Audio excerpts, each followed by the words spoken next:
From paintings to personal items, buong pusong ibinigay ng ating mga kapatid.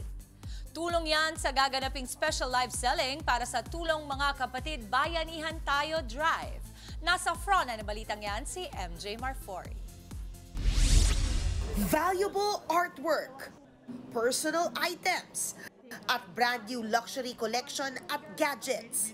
Ilan lang ang mga ito sa items na pwede mabili sa live selling drive ng MVP Group para sa Tulong Mga Kapatid Bayanihan Tayo. Nagsimula siya sa Vibe, Yes. yung ating drive, fundraising. At kami po dito sa TV5, yung mga anchors at mga kapatid natin sa sports. Carlos Yulo, Junmar Fajardo, award na ibibigay niya. L.A. Tenorio, magbibigay din po siya.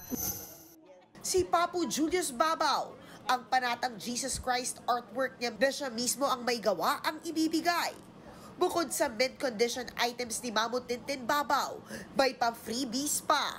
Every Holy Week, ang panata ko is to paint the face of Christ. Ito yung work na hindi ko natapos. So ang ginawa ko, nung sabi sa akin ng mga kasamahan natin na maghanap ka na pwede mong i-donate sa mga nasalanta ng bagyo, ang naisip ko is, ito nga. So ang ginawa ko over the weekend, tinapos ko yung work.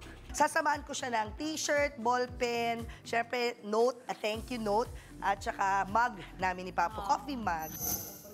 Present din sa Tulong Mga Kapatid special coverage ang MQAA stars na sina Ivan Lim, Inday Fatima at award-winning actor Cedric Juan.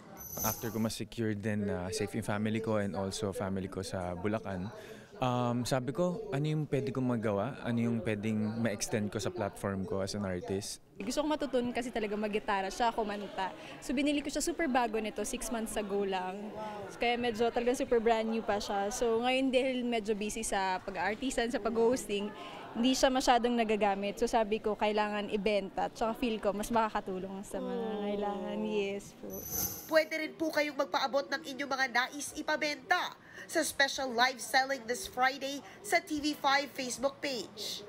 At syempre, pwede kayong mag-mine dahil lahat ng proceeds ng live selling ay idodonate through Alagang Kapatid Foundation para sa mga kapatid nating nasa lanta ng mga kalamidad.